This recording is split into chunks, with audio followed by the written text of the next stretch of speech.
This will be one of the most important videos that I guarantee you will ever watch if you have made the decision to stick in this game long enough to see success trying to grow your company. We brought a guy named Chidester into our community, who, if you don't know who he is, has done over $110 million in sales in the past, 7-8 years. Good friends with Hormozy. We typically bring people, high-level people, into our community to host a masterclass, whether it's a Q&A or a presentation. And we have brought high-level people into the game, as you may have seen on the channel. And this is by far the most important one. And honestly, my favorite personally, from a guest perspective that we have brought in. He did not just share the glamorous flowers and rainbows, but he also was super vulnerable in sharing some of the failures and even the failures that he was currently going through right prior to hopping on this Zoom call with us. And I think that's the beauty in this game, is there's a lot of people who just flaunt. They make it seem so perfect, when in reality, no matter where you're at in your stage, business is tough. You're gonna get smacked in the mouth over and over and over and over again. And it's those who just continue to get back up and say, let's freaking go. We end up seeing the success. So I really hope you guys find value in this. If you do, let me know in the comments down below. And I highly recommend you stay to the end of this. We even went over, I think, 45 minutes. He gave us an extra 45 minutes of his time. And I can only imagine what this guy's time is worth, when at one point he was doing, over $3 million a month. So again, hope you find value. That being said, let's rock and roll. So Tanner, one of the things that I always like to do to give context, because I think context is super important for, it's not about what someone is doing, it's kind of like how the sequence through which things happen, that is super important to understand. So are you able to kind of like walk us through your journey before kind of like, or how you even ended up kind of like ending up with Elite CEOs as a brand, as a company? Sure. Yeah. So I grew up in pretty religious household. I was one of 7 kids. I had 2 brothers, 4 sisters. Didn't have a lot. My dad was a teacher, so I saw my parents struggle, growing up. My dad was, he made more money from odd jobs than his actual job as a teacher, but he loved it. And stuff was tight. So as I grew up, I remember I was, as I got older, I really got into fitness, and I told my mom I wanted to be rich so I could get meal prep and I could go to a restaurant, like that just was a big thing for our family, because a family of 9, it's, $400, $500, $600 for dinner. We didn't really do vacations. So as a kid, I was the first boy. I got bullied quite a bit. I had 2 older sisters, and they didn't mean anything, but we did tea parties and dress up. So when I got to middle school, that didn't do me any favors. I got picked on a lot. And around 12 years old, I really remember, I remember someone making fun of me in the class specifically. And I went home to my parents, and I didn't really know what to do. My dad was really religious, so he's like, hey, you should pray and all that. And I'm not against religion, but, they kept messing with me. And so finally I said, I had enough. And I told my parents, hey, I want to start going to the gym so I could beat these kids up. That was actually my so I started going to the gym before school. I'm in 6th grade, and they dropped me off around probably 6 a.m. And then I work out for 2 hours, and I'd go to school. And after about 3 months of doing that, I started seeing dramatic results, right? Because I was still in puberty, and no one at 12 years old is working out. And I remember I started getting compliments from girls and my teachers, and some of the guys stopped messing with me. And I was like, oh shit, like, if you work hard and you dedicate yourself to something, good things can happen. At that point, I started going really deep into athletics, because I just was excelling there, specifically American football, or football for those of you who are in the States. And I played basketball in high school, but I just knew I could go farther with football. So pretty much from 12 to 22, the way I attacked business was how I attacked sports. I just wanted to play in the NFL by any means necessary. And that ended when I was 22. I think I wasn't good enough, probably. That's just being honest. I like to think I was, but I probably wasn't. And then I just got a lot of injuries. So at 22, I felt like I had to start from scratch. So I went from kind of a loser, like bullied, to kind of captain of the football team, all conference, stuff like that. Played Division I football, was big man on campus, and then went back to kind of being a loser. At least that's how it felt. So from 22 to 25, I tried to build my business. Very little success. My girlfriend left me at the time. That was pretty tough. She thought I was an idiot. Her mom thought I was an idiot. My family didn't really think I was going to make it happen, but I had one mentor who sat down with me after football and he said, "Hey, you know, what's your goal?" And I said, "I just want to make a shitload of money." That's what I said. I just want to make a shitload of money. And my motivation was because of my childhood. And he said, "Well, you're not going to make any money as an engineer." And that's what I was studying. I was going to be a petroleum engineer. You make 100,000 out of school. And I thought that was a lot. And so he said, "Drop out of school, come work in my home office, and I'll teach you everything I know." So I drop out of school against everyone's wishes and what they thought I should do. I didn't even know if I should do it, but I just had big dreams and aspirations. So I was like, F it, you know, I can always go back to school type deal. So I go in his office and he starts teaching me all about ClickFunnels and webinars and emails and all this stuff that I had no idea what this stuff was or what this world was. I remember asking him questions. I would say, "Well, why do they call this an opt-in? Why don't they just call it an email page?" You know, and I would get upset because he's like, "That's just what they do, bro." He's like, "You just got to learn the lingo."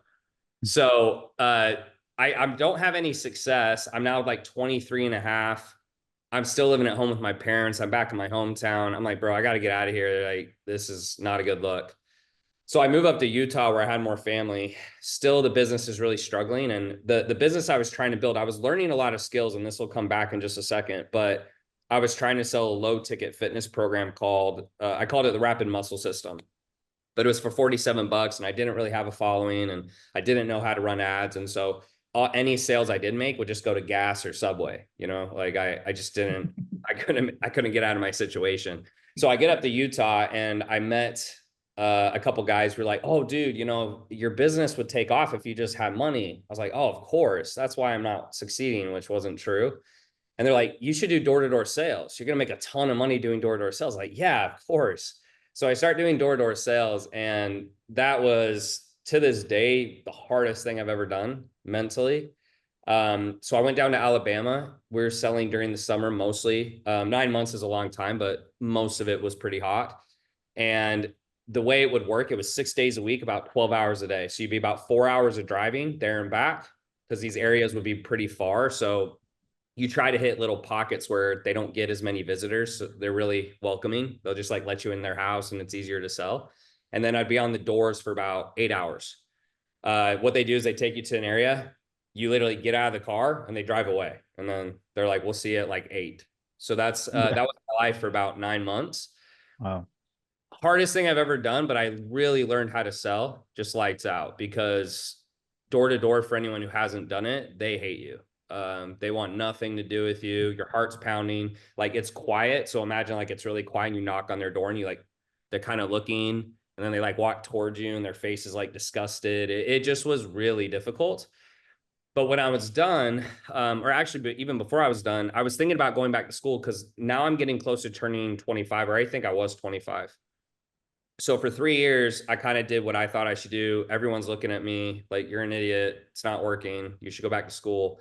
And then I saw an ad on Facebook that said, "How to build an online fitness company."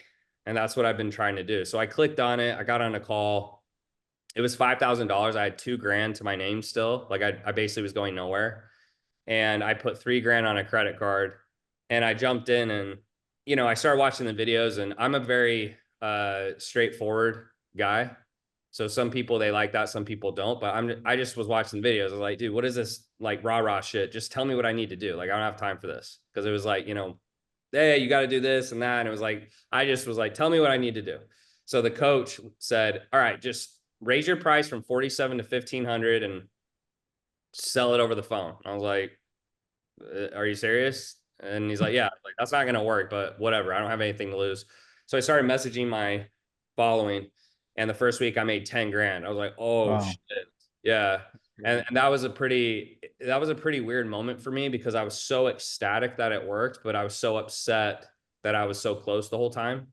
Like I felt I had wasted 2 years going in circles. It also reinforced to me the importance of coaching. Just, you know, to this day, I just invest like crazy because if I don't know what to do, I have to find out.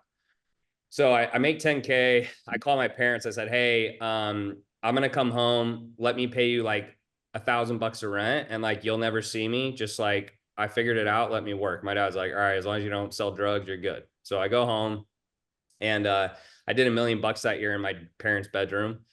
got a bunch of awards like this over here, like these little ClickFunnels awards. And that really started getting my name out there. And I had a bunch of trainers who started asking me to help. And originally I said no, because I had a real deep hate for business coaching, which is hilarious now. But I just had a lot of bad experiences and it was really hard. And I was like, I don't know. I don't feel like those are good guys and I don't want to do it. I kept getting asked, and finally I had a couple that they were struggling and they said, hey, you're our last hope, like Obi-Wan Kenobi or something, you know, they're like, you're our last hope. And I was like, all right, I'll do it, but I don't really want to, but I did. And then that's where I started a company called Fitness CEOs, which basically I was just showing them what I did to grow my fitness company, and that exploded. And that was the craziest year of my life. Like it went from like 10, I went from 1 million to 10 million in sales that year. And I got this second award, this one. And then that's when stuff started going even crazier, because people were like, hey, Tanner, like I've heard about you, but I'm not in fitness, but can you help me? And then that's when Elite CO started. And then I've been doing that last 4 years. And so that's my story. But yeah, it was pretty shitty and it took a while, but you know, it's all 2020. And then when you look back, you realize why those things happened. Yeah. Not to cut you off, Serge, I'm bringing it back just for the hook. So people on YouTube, when they see this, and how much total have you done now in sales? We're about 111 million now and counting. Yeah. Hopefully you guys pay attention for the next 45 minutes. So for your first million, did you do it selling that 1500 package? Was it still in the selling fitness to consumers? Yeah. So my first Wow. million was all fitness. I was once I got to my peak, I was doing close to like 150-ish a month, and I was doing about 30 to 40 new clients a month. Most of it was paid ads or IG shout outs. I've always been Yeah, a big paid ads guy. Like it's funny now I'm going the other way where I really want to grow my brand and my yeah, organic audience. It's just harder though, right? Like it's a lot harder to grow that than it is to run paid ads, at least in my opinion. for sure. Yeah, that's what I sold. Wow. Interesting. I guess I could see why, with that kind of case study, why when you do actually start coaching others on how to do it, it picks off like crazy because the product is actually good. Yeah, I mean, that was a thing. I was getting asked so much. And so the cool thing is if you are successful in any shape or form, if that's something you want to do, people will start to ask. It just happens automatically. It wasn't something I planned. But it also gives you a lot more credibility, right? Because people look at you as like, oh, he's actually built the thing I'm trying to build, instead of, the first thing he did is try to coach people how to build something he hasn't built, if that makes sense. Yeah. Yeah. Cool. You just mentioned something which is really interesting to us because, a big part of my audience is primarily people who grow companies. Like we're kind of like a group of people who go to companies, whether that be, coaches, consultants, local businesses, HVAC, Mets, but we just are in so many different niches. And our thing is really we're trying to keep up with trends and really seeing impact of how the market has become super sophisticated and the level of competition. And one of the things that we've been talking about is we've kind of like looked at the data from all the companies that we're scaling, and we realized like, I mean, and this is not necessarily abroad, like across all niches, but there's a few niches where when it's super competitive, everyone who's really printing millions right now profitably, they're all through organic. Like not necessarily organic, like they still use ads, but like they have a really good foundationally strong organic presence, Yeah. especially on YouTube. Like you want to kind of like talk about how you're seeing things on your end. Yeah. So I got some pretty high level friends, I would say. I bring him up too much, but he's just a good example that everyone knows. Like I'm pretty good friends with Alex Hermosi, and Mhm. I was friends with Alex before he blew up. And the reason organic is so powerful is you just have to think of his free ad spend. That's the difference. So ads work, but let's say you get a 4x return on ads and 2x collected. So meaning if you spend 25 grand, you do 100K in sales, you collect 50 up front. When like if you're getting 100 million impressions a month on your Instagram, which I think is where Alex is at or more, Mhm. that would cost you, I don't even know what that would cost you, but probably millions of Facebook spend, millions. I think it's about $100,000, give or take, for maybe, I might be misquoting this, but just so you guys know, it's $20 to $30 for 1,000 impressions, which means for 1,000 views. So I'm not doing the math right now properly, but I think if you're getting like 2 million impressions a month, that's like $100,000 of ad spend. So imagine you're doing 100 million impressions. So the benefit is you can basically push anything and someone's going to buy. And it takes a lot of pressure off you and the team. The downside is just harder, right? So I think I wished in the past I'd put a bigger effort on it because I was printing cash so fast and I was so deep in the business and operations. I don't think I really had the opportunity because I think building a great organic audience is very difficult, especially Yeah. YouTube. But it's definitely the best.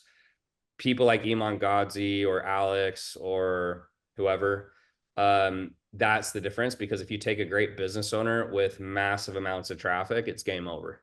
Yeah. Because that's the most expensive cost I have in my business is paid ads. 100%. And we're trying to do for all the businesses that we're helping, whether that be agencies, we're getting them on content because we believe like if you can acquire attention for free, you're literally, I mean, you can make money just you can just serve people, you know? Yeah. Um, And it's also your team is smaller. There's a lot of benefits. And I've had a team as big as 100 and I've spent, $500,000 plus a month on ads. So yeah. the only thing I'll say with organic is I think sometimes it'll be harder, right? Like I think it's harder to get the average client to succeed organically. Paid ads is a little bit more predictable, right? Like it's money in, money out. Still challenging, right? But yeah, I mean, if you have to pick, like if you guys had to pick, hey, would I rather succeed organically or paid ads? Yeah, I mean, if you had a big YouTube, you can pretty much win no matter what you do. Cool. And then one other question I'd love to ask is since you kind of like have blown up with this kind of like with elite CEOs, like one of the problem within our space is, especially in the consulting coaching space, is being able to retain clients, right? For you, how have you kind of like, because a lot of people in the coaching space, they just make a lot of money, but then every month you got to go acquire new clients. Mhm. And for me, that just has been something that I've been like, yeah, no, which leads me to kind of wanting to stay a lot on service. Like, even though our front end may be a product, like our back end is heavy, big team, big payroll, but it's like we need to service people so recurring revenue can happen. Like, how have you structured things on your back end to be able to solve that problem? Yeah, well, I wouldn't say I've solved it. I think to your point, consulting, that's one of the downsides. I think Yeah. consulting's a great starter business. I think it's great for beginners. You can get in, no skill, no cash. It's great cash flow. It's a great cash flow business. The issue though with information is once someone acquires the information, it's no longer valuable, right? So if I teach you something, you're like, Mhm. wow, Tanner's the man, but now you know it. So the issue is that what people are usually looking for in business is they're looking for the next thing, the next thing, the next thing. But ultimately, once you've gone through a couple of things, you start to realize most of it's the same, right? Like Yeah. it's just doing the same things better and consistently. So in terms of like what we've tried to do, obviously we have back end products. So usually what we'll do is if we bring them in on the front end, either it's going to be like a free or a low ticket product. And then Mhm. obviously we're upselling stuff on the back end, or we sell a high ticket product and the same thing. The back end products will just be more of what they want. So if I'm consulting their business, it'll be like, do you want done for you ads? Do you want done for you setters? Do you want done for you closers? And that was hard to build, being Yeah. honest. That's a lot of different services, but it was giving them more of what they had. But realistically, I think your expectation should be lower. That's why some people will pivot to other businesses. That's why Hermosi did school. It's why Sam Ovens did school. It's why Becker did Hyros. It's why, who else can I think of? People Yeah. usually will start taking their skills in this industry and they'll move to other industries at a certain level because there's better business models that are easier to keep clients on recurring for that reason, if that makes sense. Yeah. Yeah. It compound businesses that compound, right? Like ours are a little trickier to figure out, just keeps you in the hamster wheel. But cool. Casey, I don't know if you want to jump on. Yeah, I do. So one of the things that I always try to tell them in the community, right, is like go out and find the next failure. Because that's all business is at the end of the day. What I'd be super curious, and I actually asked William this, and it's super interesting to hear y'all's perspective. because I can only imagine if all of us are trying to go out and find the next failure, that you've probably have found a ton of them. So I'd be curious to know, what decisions have you made, or maybe one or two that just really stick out, that just have not been worth it for you, that you could help us hopefully mitigate in terms of doing? That's a good question.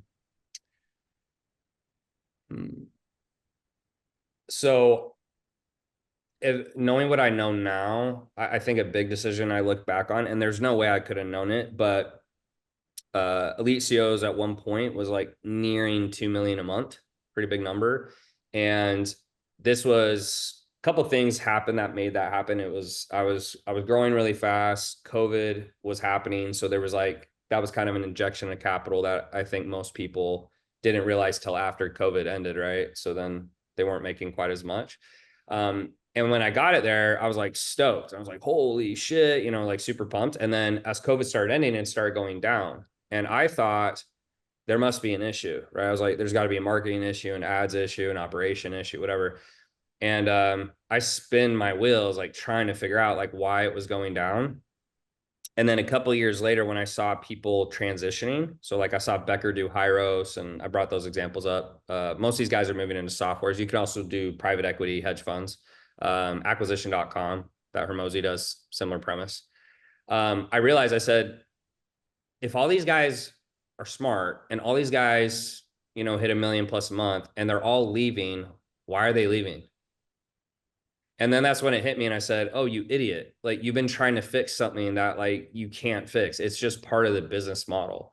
So I know most people here are not at 2 million a month or are not going to get there, but the lesson was, I thought there was an issue with my company, but really it's just the type of business it is. At some point, it just isn't very sustainable because, like you said, it's hard to keep clients on because no matter how good your program is, there's an information issue and or a skill issue on the client.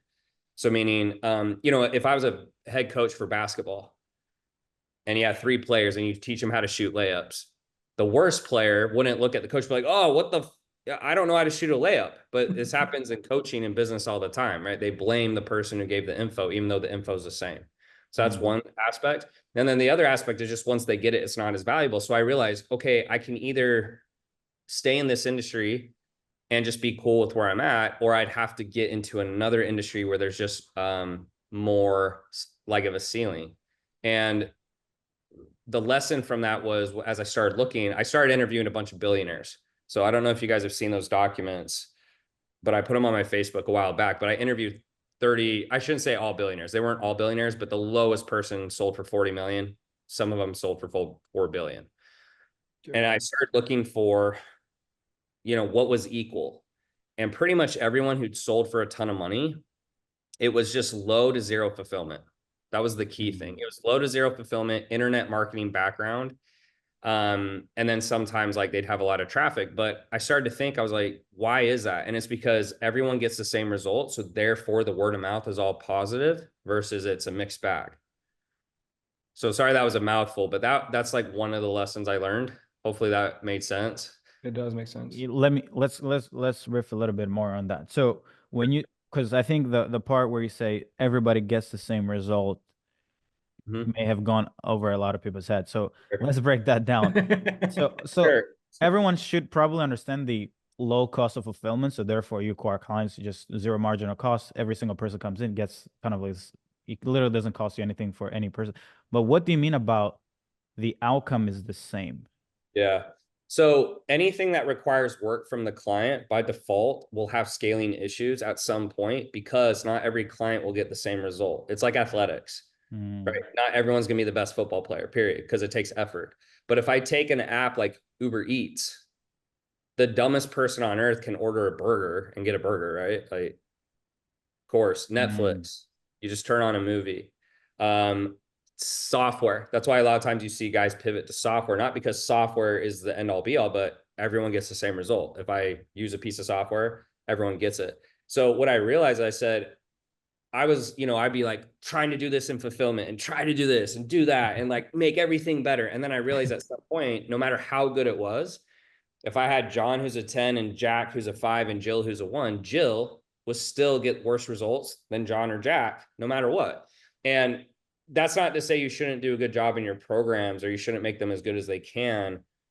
But again, guys, like also keep in mind, I don't want to discourage people. Like I'm just talking like huge numbers. I'm talking Yeah. like rich of the rich. So I'm not saying, like abandon ship and like all is lost in despair. But that was a big lesson I learned because I do want to get to those levels. And I started to realize no matter what I did, it was going to be tough. Like it was going to be tough to stick. Like I would say it'd be tough to do that with the lead COs, which is my main company. Yeah.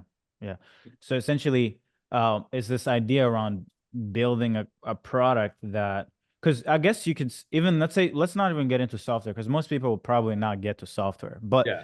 there is room to kind of like almost like, instead of selling an outcome, you're selling more so like an asset. Like you pay this to get this, and everyone gets this, but you're not necessarily promising that, oh, you're gonna make 50 million if you use this ad. But it's like, this is the ad that works. So buy this and it's yours.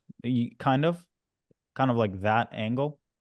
Yeah, or so I'll give you an example. One of my portfolio companies is day trading. So think of it this way. So it's like how to make a little extra money on the side. So it's a low promise.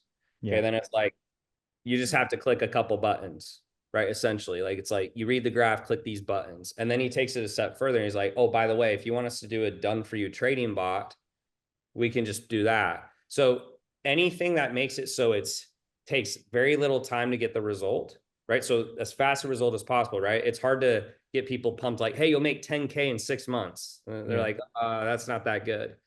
Or B, well, actually, and B, they don't have to do any effort. So like a day trading offer by default, if it works, let's say it's a trading bot, it's great. It's like instant results, 10% a month or whatever they promise. Click a button. Yeah. Consulting by nature is difficult. So I'm like, all right, dude. So they're like, Tanner, how'd you make 100 mil? I'm like, all right, I'll tell you, 16 hours a day, pretty much for 6 years. You down? The average person's like, no, you're crazy. You're a Yeah. psycho. So that's kind of the key premise, I guess I'm trying to get across. And I'm not saying it's bad. I knowing what I know now, I think the best thing you can do is go into internet marketing, learn all the skills of the business, organic ads, content, everything. And then you can take those skills. If you want to get to the next level, you take those skills at some point and then you just put it in a better business model that is better suited to hit that. That's it. And some people, I'd say the average person's happy to make 1 to 2 million a month. So you guys don't have to pivot, right? But if True. you're trying to get to crazy levels, then that's why you see those individuals pivot, because it makes it very difficult to keep making that amount of money on a consistent basis. I agree. And for me, one of the things that I'm seeing kind of like opening up a little bit more is with kind of like with AI. I believe there's a great opportunity for people like us who, have maybe consulting businesses, service businesses, to eventually build really like affordably tools and systems that create an outcome consistently for your people. It's almost like get away from selling, like building a company is hard, but let's say find one thing within the deliverables that you can essentially use a bunch of tools, prompts, GPT, connect a bunch of things and just build a UI for it, an app, and deliver one of the deliverables with AI. Like for Yeah. me, I think it's you say, yeah, I don't know for you if you're looking into AI a little bit or somewhat. Yeah, I am. So I bought I have some portfolio companies. I don't talk about them much, but most of them, actually all of them are software right now. They're all Interesting. software. Um but that's kind of the premise, right? Is like you find something that people will deem valuable and that they won't cancel. That's the key thing. It's like they won't cancel. And the benefit is then you don't have to go out every month and get new clients. But it just has to be good, right? And that's the key Yeah. thing. It has to be good. If you build something and people are like, that'd be nice to have, but I don't need it, they'll usually cancel. So I think like Hyros is a great example. It's ad tracking software. And his promise is, hey, with our tracking software, you will make more money and save money because it's more accurate than Facebook. So they literally have to do nothing. I've been paying them for 4 years. They do nothing. Not in a bad way. I'm just saying, like, they literally, I don't talk to them. I don't even know who my support rep is. Yeah. And they make $1,500 a month. That's Crazy. crazy, right? But they do absolutely nothing. So Again, it doesn't have to be software guys. It can be other companies, or I mean, there's a million examples. I really love this subject, but that's the biggest lesson I've learned from doing what I did. And I don't know if I would have learned that if I hadn't pushed the upper limits, because I just wouldn't have been forced to think that way, right? I wouldn't have been forced to like go interview people and like ask those questions, I guess. Love it. Hey, so a couple more guys, and I promise I'll bring it back to you.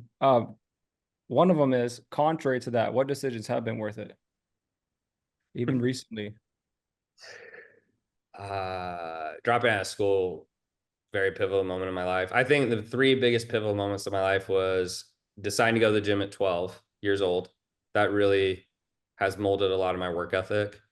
Dropping out of school at 22, even though I was scared shitless. And then, 25, probably when I made my first sale. Those have been the most pivotal. And if I hadn't made those decisions, I don't think I'd be here. Those are definitely the most pivotal. When someone says, what's the best decision you ever made? As dumb as it sounds, I know it's so cliche, but it was just hiring a coach. It kind of pissed me off because I spent 2 to 3 years going in a circle. And part of it is because I didn't know this industry. I didn't even know there was such thing as coaches, to be honest. Like, I didn't know that was a thing in the business world. But then number two, as soon as I hired the coach, I started making a ton of money, and it was because I just had more direction. And a lot of people will basically push back and say, yeah, but like I had a really bad coach and it was a bad program and this and that. But that's the point. It doesn't matter though. If you're dating, if you date 7 girls and the 8th one's your wife, you're not like, oh, I'm so upset I had 7 other girls. Like, you're learning from each relationship you have, which feeds into the marriage, right? The last relationship. So when you have a coach, even if it's the shittiest coach on earth and you think he's like the scum, you're going to learn what not to do, which is as valuable as learning what to do. Because a lot of times we see so many things on social media, we can't discern what's reality and what's fake and who's bullshitting numbers and who's not. It's tough. So once you hire someone, you just go in as hard as you can. You'll figure out if you do it 10x, like if it's true or not, and then you move to the next thing. And that's how I view success. Is it's just opening X amount of doors. Some people it will take longer, some will take less, but as long as you keep opening new doors, you should get there. Love it. Love it. Last three. And you guys will find value in these, because a lot of them I've actually used your story in our support calls. One of the things I always bring up to them is your story when you said when you came back from, I always say hiatus. I don't know if that's what you deem it as, but there was a YouTube video you made where you said you came back, you had 6 sales guys, and you fired all of them except one. And word for word, you said, the only guy I kept was the guy with the biggest balls. Yeah. And I tell them right now, everyone, right, at most people's stage, if you're below like 50K a month, 100K a month, like you need to be willing to go all in on sales. So can you give people context why you did that? So maybe you can just harp it into them. Yeah. So I once I got my company to a very big point, I stepped out, and, there's a lot of stuff going through my head. I was trying to find, I guess, like deeper meaning and what was my next business and what I wanted to do and all those types of things that you can do when money isn't as big of an issue. And when I left, you guys know the game telephone, it's like, all right, banana. The next person's like Batman. The next person's like banjo. It just gets worse and worse. When I came back, I think that's what had happened. Where my leadership and my leadership team had kind of fallen a little too far. And so some of these sales guys were just not doing what they're supposed to do. So instead of trying to fix it, I was just like, you're gone. And I just rebuilt the team from the ground up. In terms of, I guess, did you want me to hit more on like just the tenacity? Because the thing that you hit on was, you said you fired everyone except the one guy, and the one guy you kept was the guy with the least experience. And the reason you kept him is because he had the biggest balls, because he was willing to challenge people's beliefs when they said no. Yeah. Yeah. I mean, skill, not everyone can have skill, but everyone respects someone who works hard. I mean, everybody. That's a currency that anyone across any country, religion, language, like everyone knows the person who's like, he's that mother effer. You know what I mean? You see that guy in the gym, or you see that guy in business, you're like, man, that guy's crazy. Like, everyone respects that. So half the battle of success is you can't really control too much where you're born. Obviously, I don't know if you guys can. I don't believe I did. You can't really control who your parents are. You can't control like how smart you are, right? But you can always control your effort. And so that's just something I really respect. And effort will take you a lot of times farther because most people just don't really work that hard. And I've really thought about that word, like hard work, because that's why I think a lot of successful people also have an athletic background. Not always, but you learn, you basically are told what has to happen and you just have to get it done or you won't play. And that was especially what happened to me at the highest levels. So you learn to push yourself and you're just uncomfortable all the time. So when I got into business, it wasn't that anything really changed. It was just, it went from physical to mental. And because I pushed through so many hard things before, I think that's why I didn't quit. I think the average person, if they had gone through what I went through, 90 something % of people would have quit. I almost quit. I almost did. And that's a crazy thought to me now, but that's why I think a lot of people fail is they underestimate how hard it will be. And then but they'll also overestimate how long it's going to take. So if someone came to you and said, hey, for the next 3 years, you're going to eat shit. 3 years is in the short term kind of feels like a long time. Wouldn't you guys agree? I mean, people are like, oh, 3 years. I'm like, bro, when you're living the 3 years, it's horrible.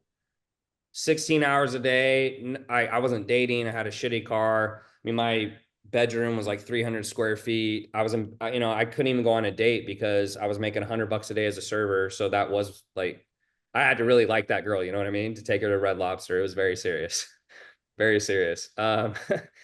So, but now looking back, I'm like, man, 3 years for what I accomplished, the difference in what I would have made. I actually think about this. If I'd been an engineer for the last 6 years, let's say 600K after taxes, what I take home 450. The last 6 years, I've done 111 million at 30% profit. Okay. So my life would be completely different, but I never would have known that. And I think that's a massive mistake most people make. And it makes me sad because a lot of times people will go, well, I don't have 10K to invest, or that's too much money. And I'm thinking, you realize you're never going to know what you lost out on by not making that decision. Because we only think about what we're going to lose, but we don't think about what could have been. So sorry if I got a little off topic, but yeah, I mean, guys, working hard is half the battle. And I think a lot of times once you get to a certain level and you think you can't go any harder and you push past it and you don't die, you realize that you could go even harder. And if you guys watch the documentary by Michael Jordan, The Last Dance, that's a killer trait and instinct of very successful people. Is successful people do the most and they never think they're doing enough. And unsuccessful people do the least and they always think they're doing too much. Love that. Love that. Last one, and I'll bring it to you guys. There was one point. So I think for all of us, right? It's funny. I used to join all these programs back in the day, Emon, et cetera, et cetera. And the first mod was always mindset. You get to a point like, bro, I don't want this woo-woo stuff. Get this out of the way. Get this out of the way, right?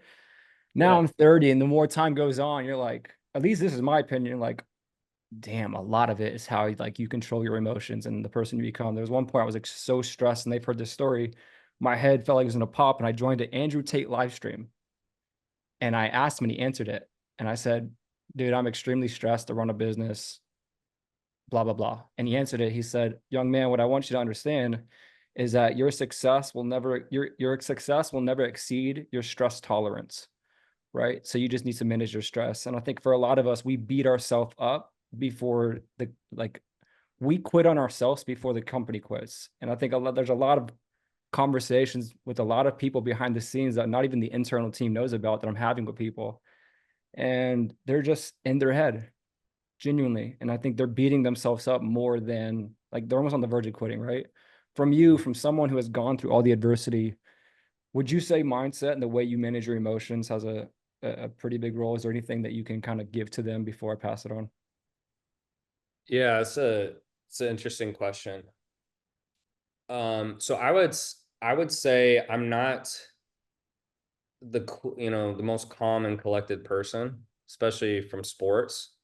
I mean, I was running around the football field, like screaming, cussing at people and, you know, hitting them as hard as I could. So when I first started business, um, I didn't, it's interesting. I think I ignored a lot of how I felt. And that to a degree is very helpful because I didn't care if I woke up happy. I didn't care if I woke up sad. I didn't care if I was depressed. I didn't give a shit if I was sick. There were videos, people laugh at me, like my first portal videos, I was super sick. But I was like growing so fast. So I'm like in the video, I'm like, all right, guys, so like click here. And they're like, dude, what is wrong with you? And I was like, I had to get these videos done. That helped me a lot in the beginning. As I've made more money and I've gotten to higher levels, I do think, going to your point, a lot of your success, I don't think, exceeds your level of personal development. What I mean by that is in the beginning of a business, you're the only person. So you're basically doing everything. At the highest levels of business, you can't do everything, right? It's like, it's impossible. Even if you see someone who's running what you deem a successful business as a one-man show, there's limits to that business, right? Like we can all agree. So if you think about the highest levels of business, people want to follow someone they want to be like typically, right? Or they're at least, the business can provide something of equal value. And the smartest people in the world, they want to be compensated accordingly, right? So I think something I think about now is when I throw a temper tantrum or, you know, I say something unkind to my team or whatever, it's going to ultimately hurt me because that means I'm going to attract lesser talent. Because like, who wants to work for an a-hole, right? Usually. Or it also could be the person doesn't want to work for the type of business I run because they're like, this doesn't fit my dream inside that business. But I've spent this last year, I spent about $250,000 on mindset coaches. It's become a bigger, yeah, it's become a bigger part for me. In the beginning, sometimes I think people just need to rub a little mud in it. It's like, yeah, I mean, it's going to suck. Like, I don't know what you expect type deal. But I do think at the highest levels, you do have to continue to grow personally because it will affect the type of talent you attract. And ultimately, the type of talent you attract is how good the business is. Once I think, I don't know what the number was, 300K a month or whatever, but I started to realize like, well, fuck, it's like, I literally can't do everything. I can't be everywhere. So it really does come down to how good my team is, and how good your team is usually is how good you are, right? Your team's a reflection of you. I think a lot of life, guys, it's a mirror. It's not a window. So when we're having issues in our lives, we always think it's the other person's fault, right? You probably have said in your head, like, what an idiot, right? Or something negative. I do it all the time. I still catch myself. I'm like, oh, that's so stupid. But a lot of times the way we feel, it's a reflection of ourselves. So I think the ultimate level of mastery and enlightenment is first you notice negative things and you try to stop it. I think the level above that is you don't even think it. You don't even think certain things. You know, and we do it all the time. If you just catch yourself walking down the street, you have lots of judgments of people. Because I got bullied as a kid. My girlfriend catches me. She says a lot of times, she's like, man, you're really judgmental of people. And I think part of it is as a kid, I got made fun of a lot. So I see someone like, oh, he's kind of like, I don't say this out loud or to them, right? But I, you know, in my head, I'm like, man, he's kind of chubby. Oh man, Are you judging us, fool? Are you judging us? No. But you know, I see guys like, man, he's kind of short. He probably has a hard time getting girls. Or like you just have all these thoughts and opinions that have come from other people. So, anyways, I didn't mean to go on a tangent there, but there's a lot of cool stuff we could discuss with that. But yeah, those are my thoughts. What a great answer. 250K just on mindset. You are your own worst enemy. It's you versus you. All right, I'm gonna let you guys go. Oh, sorry. Just I'd like one to share question answer. Oh, go ahead, sir. Sorry. one thing about the mindset thing and the judgment thing. I remember going through a consulting accelerator by Sam, and in one of his 2-hour long mindset trainings, he always had that, because us humans, we're actually, the reason why we're afraid of failure is because we judge people who fail. So if you stopped judging someone for something, you actually stop fearing the thing yourself. Because It's all fear, right? Like we don't care if we fail, we care about other people's judgments. Yeah. something, and then we'll go into Q&A, guys. Sorry, but you guys have hit on a lot of points. I get really fired up and then I start like sweating and I can't shut up. Uh, yeah, whenever I'm scared to make a big decision, the way I do it, if I'm scared to do it, is I go, like, if no one judged me, would I care? And usually it makes me more bold and more aggressive because the fear is coming from other people's judgments. And there'll come a point in all your lives where I think we all deal with it, but you're just going to have to realize nobody gives a fuck. And it's all in your head. Like they just don't care about you as much as you think they do. Like you might have a blowout with someone and like, they just don't care. Or other people see it, they talk about it for 2 days and then they never think about it again. You've been thinking about it for a year. Yeah. My dad said that. He was like, when I was 20 to 30, I cared what everyone thought. When I was 30 to 50, I didn't care what anyone thought. When I got past 60, I realized no one cared to begin with. Yeah. It's interesting, right? Cool. So everyone, just be respectful of others. One question, we'll move on, and be respectful of this time. I know we went over. We'll wrap up 5 minutes prior. I can go a little longer if you guys need me to too. Tanner, okay. you let us know then. Yeah. Yeah. No worries. Is it Janae? Is that how you say it? Janae? Almost. It's Janae. I know it's Janae. spelled weird. Okay, sorry. Thank you for coming on. I think this is super cool. Actually, the person I used to work for invested in your Elite CEOs course. You were the first person I was introduced to. I was like, people pay how much for what?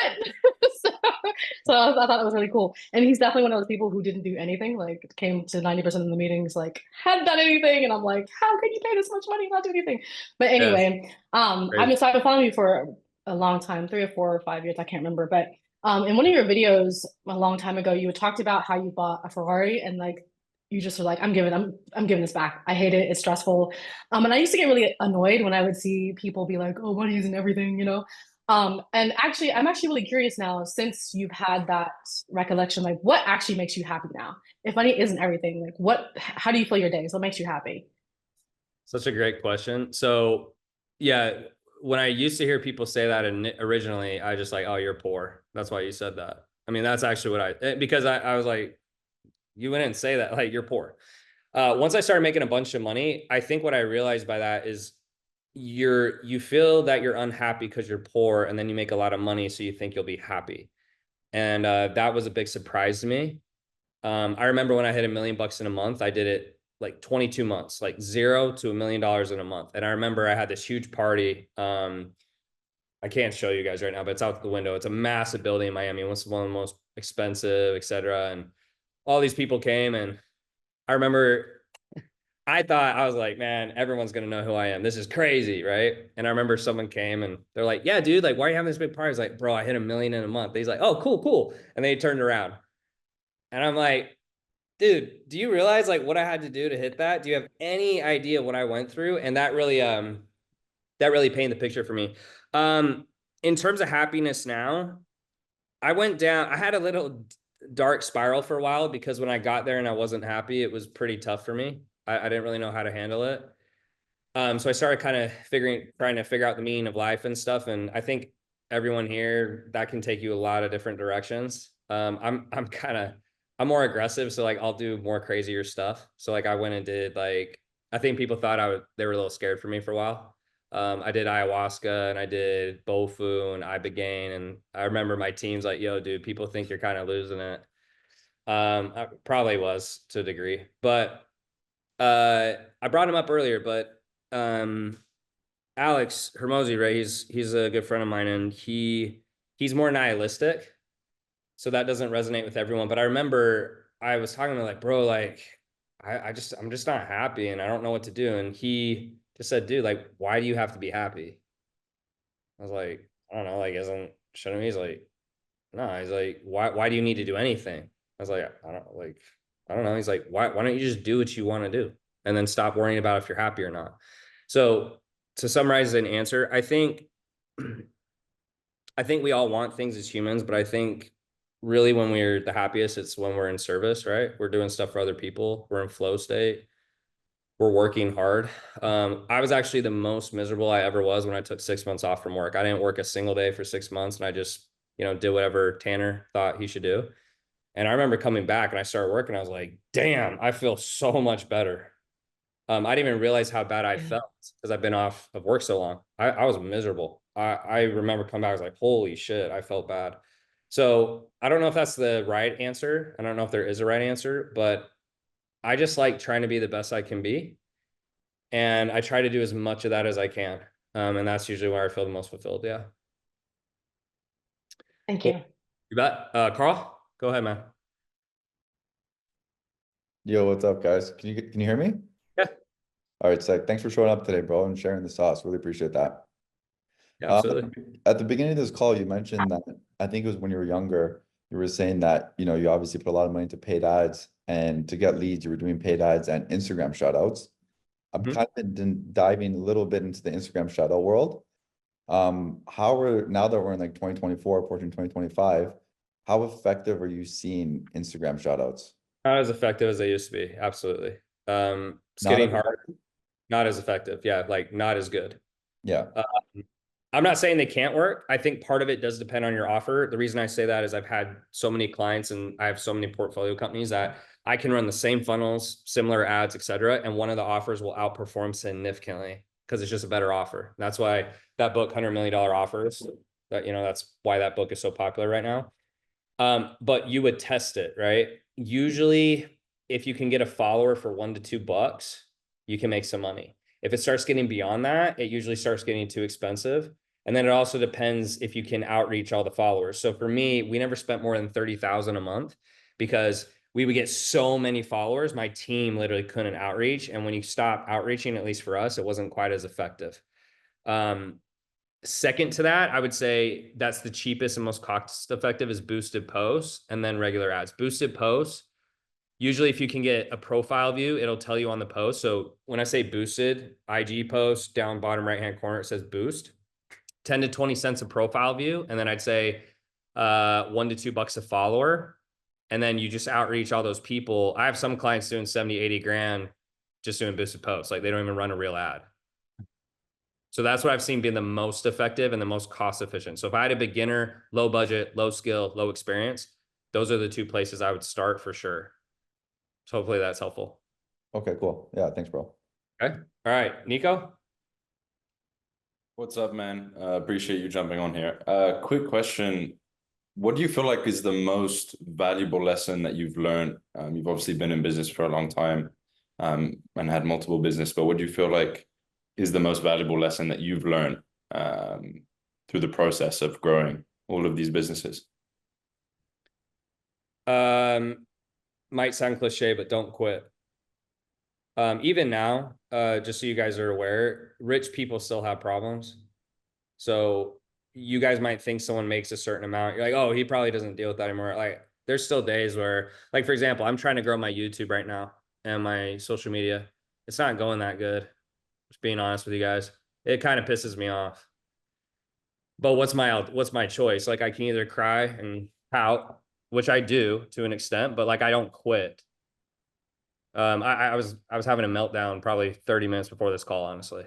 Because I'm like, bro, we're putting all this time and effort, and like we got the team, got 11 editors and all this shit, da da da. So that might sound cliche, but every time you want to quit, if you can just keep pushing it back, keep pushing it back, keep pushing it back, you'll win, man. I just think a lot of success is just being consistent and not quitting, and just coming to the party every day and not being tied to the outcome, but being tied to the input. So for example, and then I'll wrap on this, regret doesn't come from lack of results. You guys get that, right?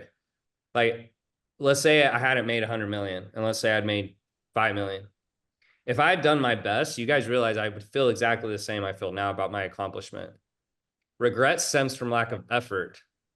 The reason there's regret is the thought is, well, what if I had done my best? If you do your best, you don't feel regret because you're like, that's literally, I gave it my all. Like, that's the best I could have been. So as long as you don't quit and every day you can genuinely say you did your best, I think you'll be fine, man. That's like the key. That's the most important thing I've learned is even when things don't go my way, just keep fucking going. And so, for example, as successful as I've been in paid ads, I've been unsuccessful in organic content. Like, just think of it that way, right? So I wouldn't be like, oh, Tanner Chidester, fucking fire organic content. Holy shit, he's got 23 subs on YouTube and he's posted 1,500 videos. Like, you know what I mean? For real. So anyways, hopefully that is helpful, but just dude, don't quit. And then just be tied to your inputs. The inputs is your effort and what you do. The outputs is the result. If you get tied to results, you'll get real depressed real fast. Imagine this, you make 100 million and then you meet another guy who made more money. Imagine being friends with Alex Ramosi. That's who I text every day. Like, what am I gonna do? Alex will be worth probably 100 billion when he dies, right? Probably. He's a psycho, bro. So if I hit a billion, I failed. It's like, dude, I only did 1/100th of Alex. It's like, but I did a billion. You know what I mean? So, anyways, hopefully that's helpful. Sorry for the rant. No, it's all good, bro. Appreciate it. All right, Damien, go ahead, Yeah. man. How's it going, man? Good, man. My question is sort of like, it probably has something to do with your first business and how you kind of like first started and saw success. Where to give an example of sort of like what we're dealing with is like there's a whole bunch of KPIs that need to hit in order to kind of get to the next level or to get where you want to be. Or for us, it's like it struggling to get that 1 month where just every KPI hits to where like we get where we need to go. Like rather it's the cost per appointment, closing rate, showing rate, that sort of thing. Like what I guess like my question is like what did you do? Or was it a way of looking at it that you looked at like those metrics differently that got you to the point where all the KPIs just started hitting every month? So I think for us it's a little inconsistent. Okay. Do you know what the numbers should be? Do you even know what the numbers should be? Or are you guessing? No, we know what they should be. It's just like, you know, like 1 month we'll have a 70% show rate, and then the next month it drops to like a 50, which really kind of skews things. Okay. So that's it. That's a good question. So I'll give you 2 points of view. The first thing that's been the most helpful for my success is my follow-up. Like, you know, all these awards behind me, these funnel awards, my funnel sucked, bro. They were ugly.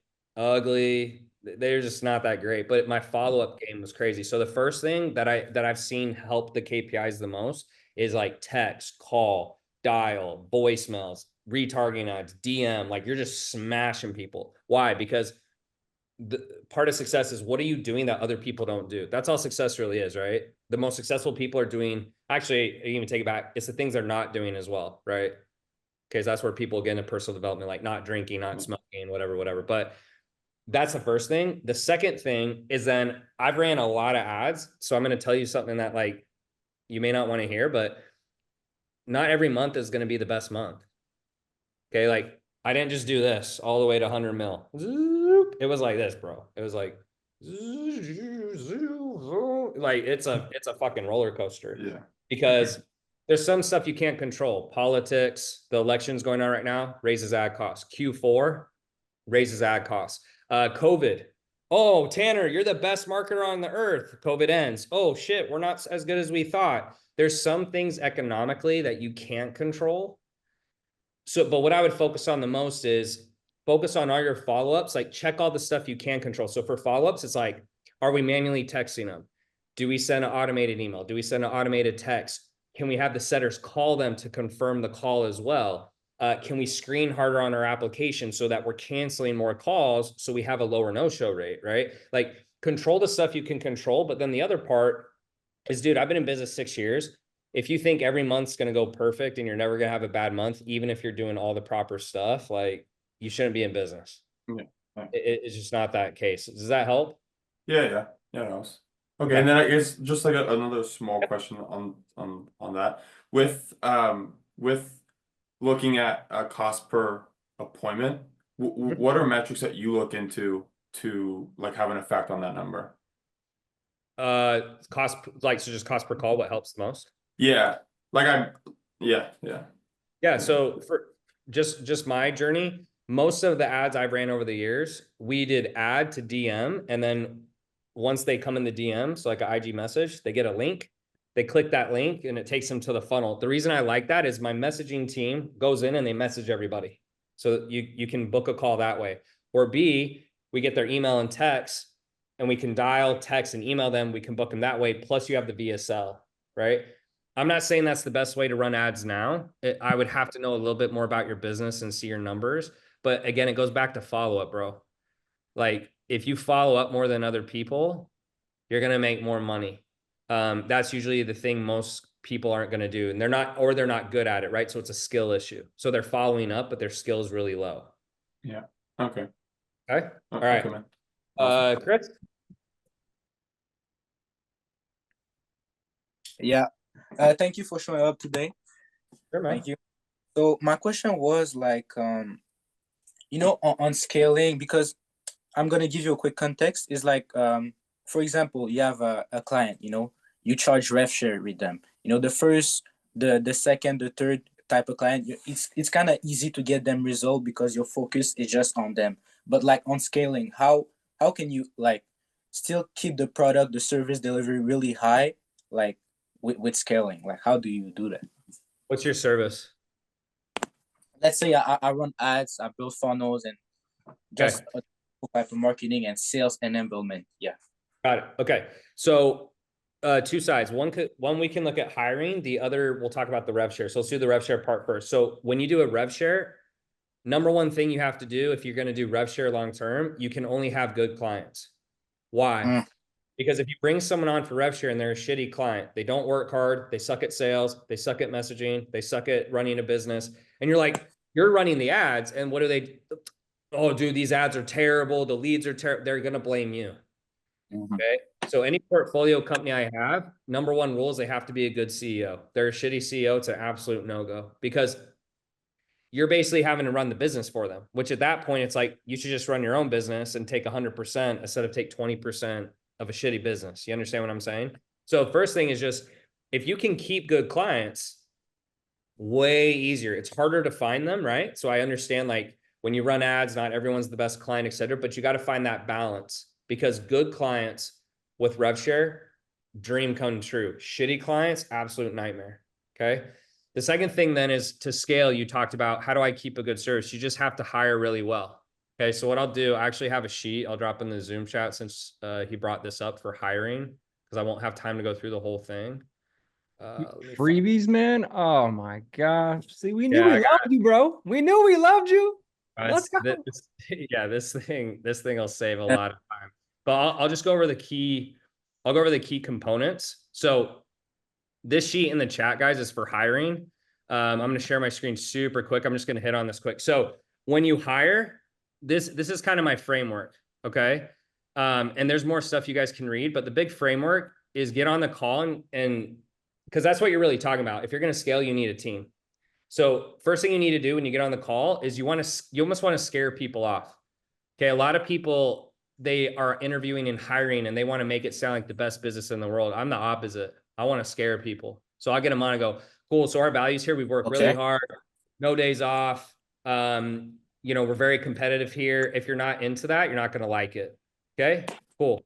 Here's your role and here's what you're going to solve. I go literally step by step, how it's going to look, the hours, what they're going to do in the day, etc. Okay. So I'm really setting expectations and I want them to think it's hard. Now, if it's easier than you say, great, but you never want it to be harder than you say, because that's where people quit. After that, you want to ask for experience. Never, ever, ever, ever, ever in an interview, ask a yes or no question. Hey, are you good at ads? Hey, are you good at sales? What do you think they're going to say? Yeah. So I say, hey, tell me what jobs you've had in the past and what you did in a typical day. So just, you were a sales guy, tell me what you did in a day. By them telling you what they did in a day, you'll see what they're good at. That's the easiest way to know. Hiring for experience is always the best thing. Hiring for potential is not a way to win. Because when you hire for potential, yeah, they work hard, but the problem is you're doing the job for them for a lot of the time. You can't always afford experience in the beginning of a business, but as you grow, that's what you want to look for. Okay. Give them a stress test. So if I'm hiring you as a media buyer, I'll say, cool. Here's the offer. Write me 3 ads and tell me what type of funnel you'd use. Stress test them, man, because the best thing to do before you hire someone is work with them, right? Like see what they can give you. Then you just want to see what their goals are. And I'll just be like, look, dude, you don't have to say you're going to work with me till you die, but like, what are your goals? Right. And I'll joke and stuff. And I'm pretty direct to let them know, like, you don't need to tell me you're going to work for me forever. That's okay. Just like, tell me what you want. Then I'll say, how much would you like to make? Benefit here is if they say lower than you want, that's obviously a win. Okay. Cause like they want a lower number. If they say a higher number, then you reset expectations. And that's pretty much it. You can ask them like what working from home means. I like to make sure it's like, hey, working from home means you're working at your house. It doesn't mean you work whenever the fuck you want. Okay. And then if you're not the CEO, have the CEO do the final interview. Okay. But really to scale, man, with you, only take on good clients if you're doing rev share. Otherwise you'll drive yourself insane. And then you got to hire good people. You just got to hire competent people that you can trust. And that's the hardest thing in business, by the way. That's the hardest thing is to find high quality people. It's hard. So just step in it. Okay. Okay, thank you. Bet, buddy. Yuri? Tanner, thanks so much for dropping so many insights. A pleasure to meet you. Especially, it was warming my heart when you said about coaching and how much you appreciate that. And I happen to be in the coaching space, and I work with a lot of successful coaches and someone who are just starting out. So my question to you is, what would you say is the one thing that coaches can do to just transition from low ticket to high ticket offers and charge $250 million for mindset? Yeah. So I'll be straight with you. When I was selling the Rapid Muscle System, it was $47, and then I sold it for $1,500. The only thing that really changed is it was just more customized, right? So if I'm selling a fitness program and it's like they buy it and it's like, here's a generic workout program and this and that, all that they really got was more access to me, which, just by the way, like if you sell more access, you can charge more, right? So I can charge more for a group call. I can't charge as much as a one-to-one as like a private client, right? Like it changes. So one of the aspects is just access. The other aspect is then you just customize more. So if I'm doing group coaching, I can't charge as much because it's generalized information. Like, so this is a group call, right? It's generalized info. I can't get too specific.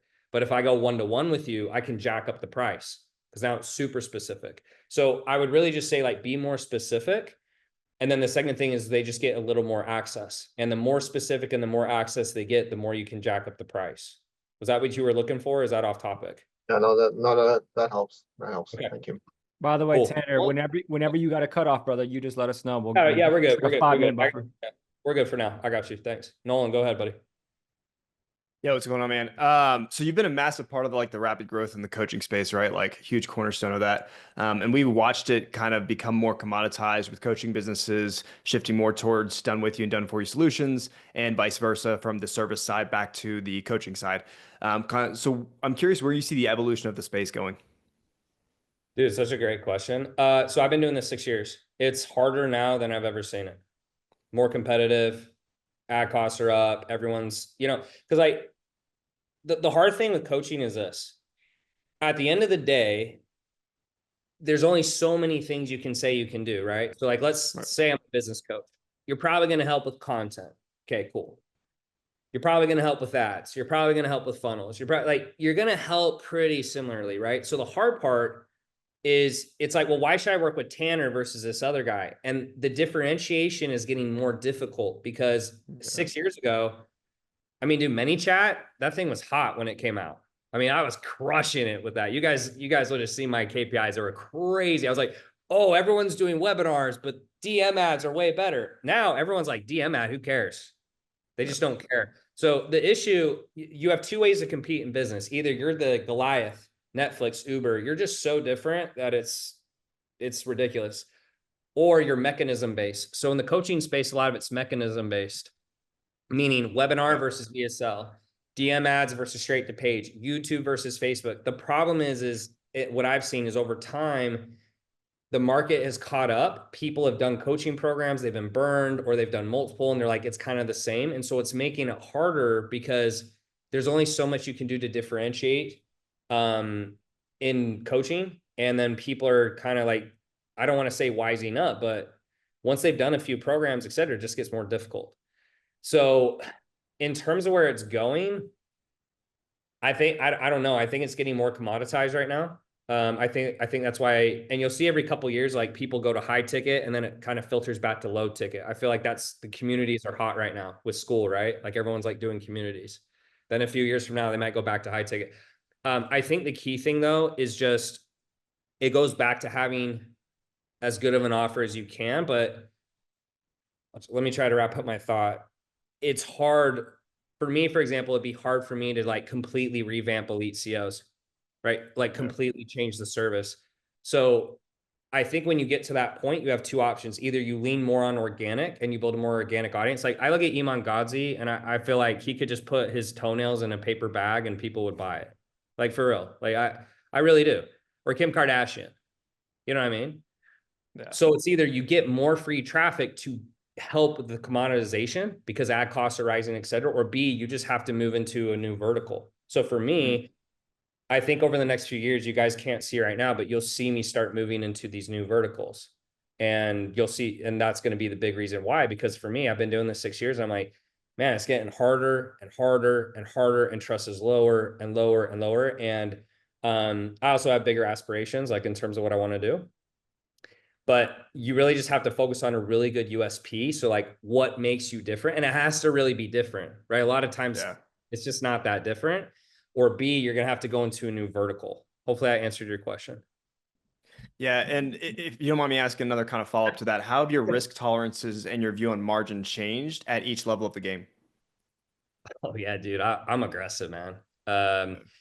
I think ultimately, if you're less than 30%, it stop, especially at scale, it stops to make sense. So for example, if you're doing, let's say you're doing $1 million a month at 30%, so you take home 300 grand, right? For you to take home another 100 grand, you have to make an extra $300,000 to $400,000, which is a lot, right? Yeah. So you have to decide at a certain point. I think you have to decide, is that extra work worth a little bit more of a biscuit, right? So if you're doing 70% margins, it's like, yeah, hey, if I get another 100 grand, I take home 70. At scale, that was where I was at, is 30%. So if I was doing 2 mil a month, I could take home around 600, right? But bro, it was like $1 mil to 2 mil in terms of client load and fulfillment and everything is a lot. So I think you just have to make that judgment call, because it can be a lot more stress.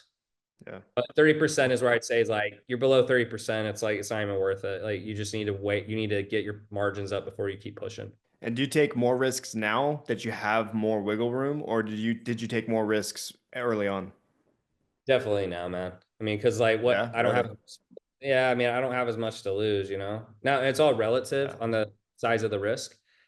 But you know, for me now it's like, oh, okay, let's test with 10K or 20K. Like when I was in the beginning, it was like, fuck, $100. Holy shit. Like, please work, you know? Yeah.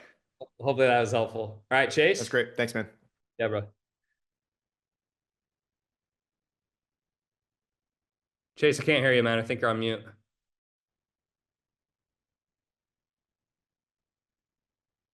How about now? Yeah, you're good. Hit me. So thanks for pulling up, dude. No, quick question. Your bit about finding good clients and saying fuck you to bad ones really hit. I think it's really easy to find bad ones. Super easy. They're everywhere, man. Yeah, I wanted to know if you have like a checklist for like the anatomy of a good client. How do you find good clients? Sure. Easy way. Well, so it depends on what you're selling, but like, what is your offer? I do a fulfillment model for day traders, basically. So you help day traders basically. I help day trading coaches grow their business. Got it. Okay. So yeah, I'll make it super simple. If they already make money, easiest way. But the hardest thing is there's not a lot of clients who do that. The other hard thing is when you run ads, you can't usually be that choosy. Meaning if you start turning away too much money, guess what happens? Your business isn't profitable. That's the hard part of coaching. And you know, so like CoffeeZilla, right? My main guy, he hasn't made a video about me. Maybe he has. I haven't seen it if he has, but he's always like really hard on people. But the thing is like, dude, you can't only take the best clients if you're running ads because it won't be profitable. But at the same time, you don't want to take on a bunch of clients who aren't going to win because it hurts your reputation. They get mad and you don't want to ruin their life, etc. But if I could only take the best clients, I would set a benchmark of like, let's say it's like you have to be doing at least 10K a month or 20K a month. Why? Because the skills needed to get to that level mean that they can usually implement what you tell them. The less revenue, it usually means they have lower level skills, which means it's harder for them to implement what you tell them. That's honestly just the truthful answer. So the more revenue they have, they're usually a better client, because to get to that level, they have to have more skills to get there. It's as simple as it can be. But you have to balance it if you're running ads. That's again why organic traffic's amazing, because you get organic traffic, you're just like, nope, yes, nope. You know, I mean, you can choose, man. Yeah. So I hit up their DMs and I do like a DSL of my own inside their DMs, like, hey, I can help you. But that's really helpful. I'll keep that in mind. yeah, that's one of the hard parts of consulting. And that's part like you guys are hearing me like as I'm moving into other businesses. Why? Because that's the part I'm kind of tired of a bit. I'm kind of tired of that shit, because it's like I give them the best program on earth, in my opinion, and they don't get results. And then these clients do get results, and then they get mad at me, and I'm going, well, what did I do? I gave them the same blueprint. It's just, again, you can't control that outcome. Like, imagine in sports, if all these athletes were like, oh, my coach sucks. Like, I'd be starting, but he showed me the wrong drill. It's like, no one says that. Yeah, it's just part of this space. I don't know why that's part of the culture, but that's just part of this space, and that's just how it's viewed. So you just gotta have to take it with a grain of salt if you're gonna stay here, because it's gonna happen. Appreciate it. All right, Franz, hit me, buddy. Hey Tanner, am I audible? Yeah, you're good. So I appreciate everything you've shared. So my question is, if everything you've achieved were taken away, what would your first 2-3 steps to be to rebuild? Or would you want to pursue the same path, or would you consider a different model? No, dude, I would do the same thing. Yeah, so if I lost everything and I had no money and I just knew what I knew now, I'd get a high ticket offer. I'd start reaching out on my warm followers. After I did that, I'd reach out to cold. I'd get cash. Once I get that cash, I'd move into paid ads, and then I'd start making money, and then I just rinse and repeat that process. I do the same thing. I mean, it's easy to say I do something different, but this is what I know, right? So that's why billionaires who lose all their fortune, they just do the same thing again, because if it worked once, it'll work again. Yeah. So I do the same thing. Thanks, man. You bet, bro. All right, Pierre. Thanks for taking the questions. By the way, there's a lot of value. I love it. So for a lot of us on this call, I guess sales is the main bottleneck in our business. And when I listen to your story, I think like, okay, perhaps I got to go back to more door-to-door sales if I want to learn. But there's a lot of sales systems like Sandler and EPQ, and they give you different advice.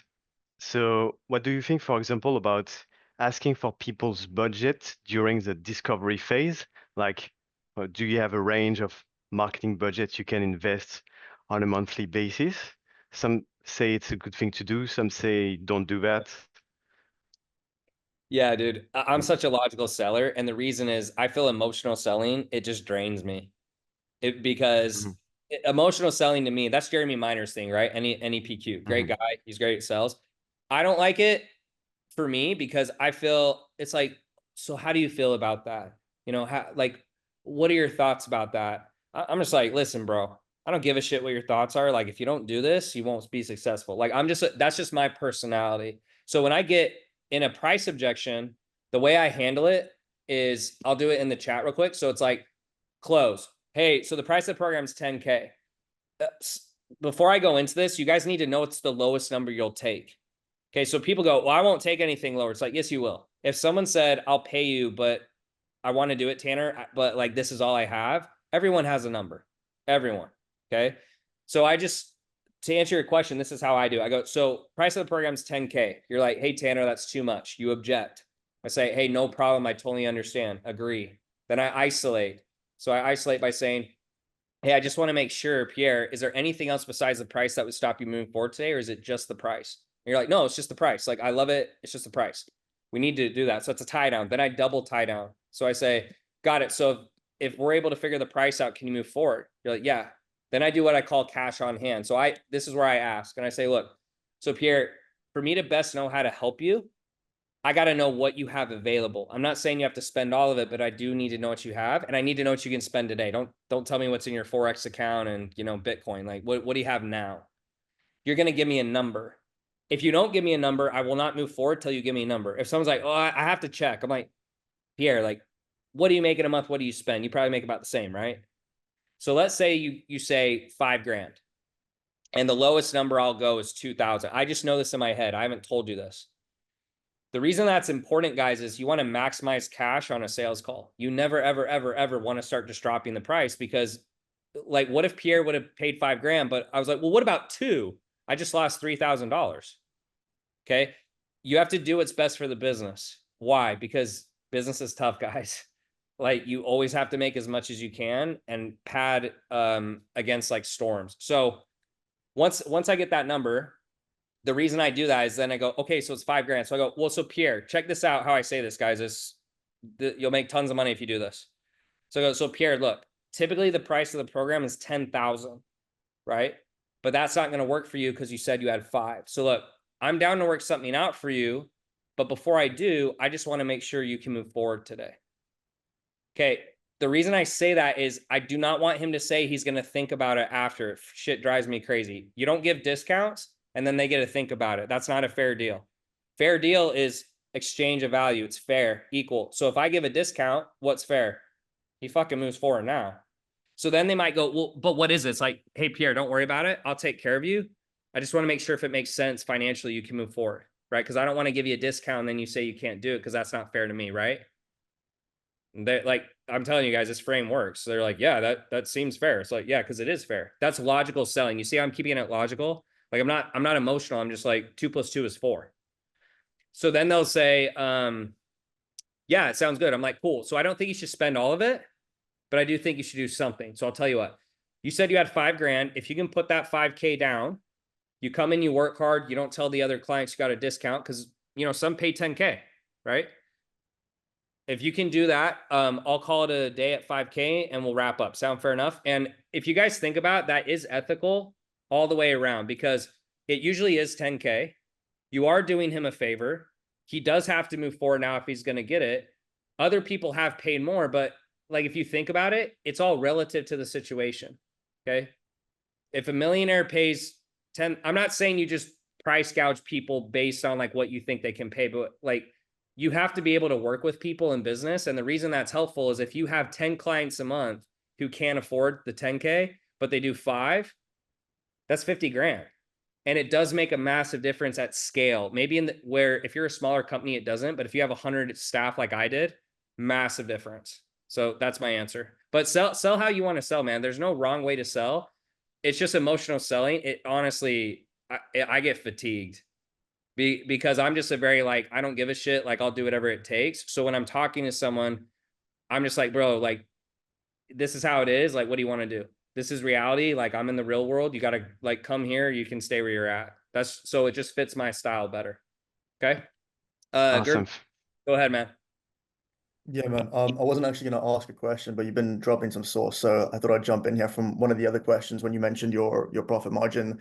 I know you said, you know, when you're doing like 2 mil a month, you were nearing around 30% profit margins, and I think this question would be suited to you as well, because you're managing. You said you have a portfolio of companies that also are software companies, and so I wanted to get kind of your insight on how do you decide when to profit or prioritize profit maximization versus revenue maximizations, and then what factor drives that decision, and how you're applying that to maybe a coaching style business versus like a software business. Yeah, that's a great question.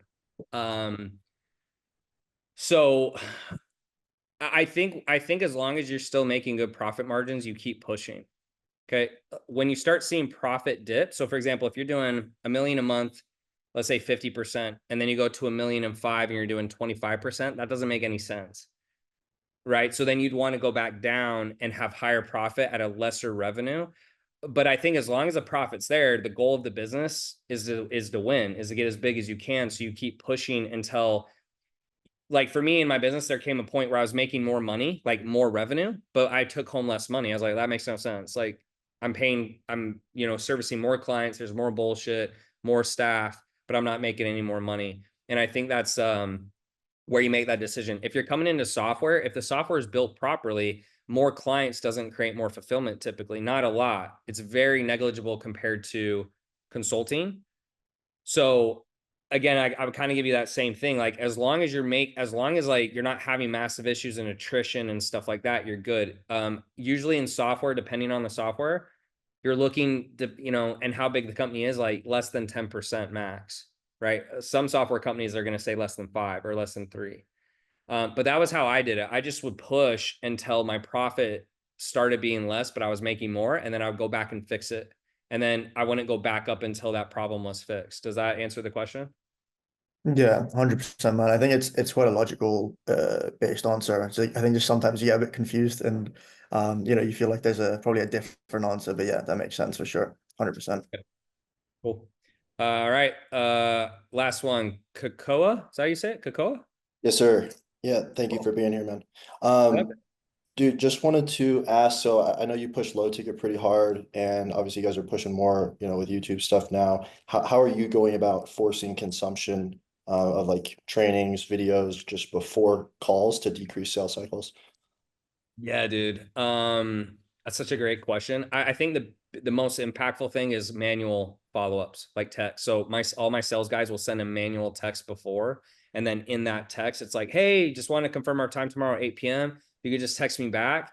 Also, can you let me know if you watched this video? Like usually the manual stuff, because everyone's very used to automations. I'm not saying you shouldn't have it, but it's really just like the manual stuff.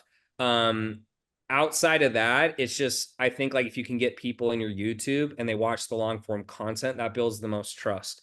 So something you could do as well in conjunction is you just have, this isn't really pre-call, but you could take your best YouTube videos that perform the best or that are more like BSLs, and you boost that and you retarget it, like anyone who like hits your pages, etc. And they just get more inundated with your content. But besides that, it's just the manual texting is what I've seen do the absolute best. All my sales teams do it. Cool. Thank you. Love that, man. Let's go ahead and wrap up, dude. We wrap up with the Power 5. I got this from Nathan Lackup on who does podcasts. Rapid fire. You ready? Yeah, hit me.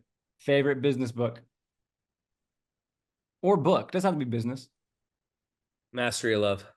Ooh, I like that. Okay. Do you have a favorite quote or statement you live by? Mantra. Just do it by Nike, man. That's just do it. I like that. Is there any CEOs or founders you're studying personally or following, etc.? I have a list. I can't think of them off the top of my head, but I'd say the ones like I follow the closest, like Becker, Mosey, Ovens, because like they came from a similar place.